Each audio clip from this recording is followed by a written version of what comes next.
கரடி மாமாவும் பென்னி குட்டியும் நட்பின் குளிர்ந்த பயணம். ஃபெலிக்ஸ் என்ற சாகச பெண்குவின் அண்டார்டிகாவில் ஒரு பனிப்புயலில் சிக்கி மிக தொலைவில் உள்ள ஆர்டிக் பகுதிக்கு அடித்து செல்லப்பட்டது. அங்கே தனிமையில் இருந்த பெரிய துருவ கரடியான ப்ரூனோ நடுங்கிக் கொண்டிருந்த ஃபெலிக்ஸை கண்டது.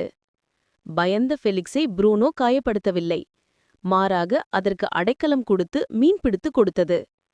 இருவரும் சேர்ந்து விளையாடினர்.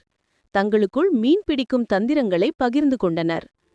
தங்கள் தோற்றமோ அல்லது இடமோ வித்தியாசமாக இருந்தாலும் அவர்களுடைய நட்பு பனி போல உறுதியாக இருந்தது.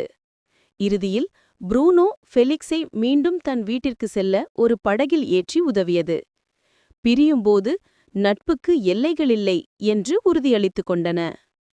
நீதி: உண்மையான அன்பு மற்றும் நல்ல மனது இருந்தால் எங்கும் எப்போதும் நண்பர்களை உருவாக்க முடியும். பாய் குட்டீஸ்.